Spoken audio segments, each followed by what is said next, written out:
আজকে মেনুই কি আছে? আজকে রান্না করিনি রে, নেমন্তন্ন আছে। চল বৃষ্টির মধ্যে কি আসি। আজকে রান্নায় যেটা আছে সেটা কোনোদিনও ভর্তি থাকে না, আজকে ভর্তি আছে। কি বলতো? এই দেখ ভাত, কারণ আজকে আমরা ভাত খাইনি। আজকে আমরা কি খেয়েছি? আজকে রুটি, জ্যাম আর পাউরুটি। পাউরুটি। আমি খেয়েছি দুধ রুটি আর তোর বাবা খেয়েছে আলু সয়াবিনের তরকারি দিয়ে রুটি। আমি খাইয়ে দিয়েছি। ভাত খাওয়া হয়নি। আজকে মেনুগুলো দেখাই। এটা কি বলতো? শাক। এটা হচ্ছে নোটে শাক ভাজা, অল্প একটু ভাজা, আমার আর তোর জন্য অবশ্য। আর এটা কি বলতো? এটা উচ্ছে পাতার বড়া।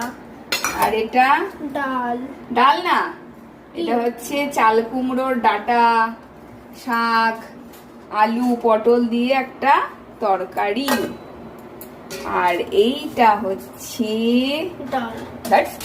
ডাল করিনি বলছি, ডাল করে আছে। অবশ্য ডাল আমাদের রেগুলার এখন হয় তো। এটা হচ্ছে আমের টক, করি না। এই ফার্স্ট টাইম একটু আমের আর চাটনি করলাম। আর এটা হচ্ছে আলু সয়াবিনের তরকারি। তুই কি সব উল্টো পাল্টা বলবি নাকি আজকে? ওখানে দেখছি সয়াবিন গুলো তাকিয়ে রয়েছে। এটা হচ্ছে আর মাছের গায়ে গায়ে পেঁয়াজ রসুন দিয়ে তরকারি, এটা আর মাছের তরকারি। আর এইটা হচ্ছে আলু সয়াবিনের তরকারি। ঠিক আছে, টাটা। একটু ঋষিকে দেখিয়ে দি, টাটা বল। খালি গায়ে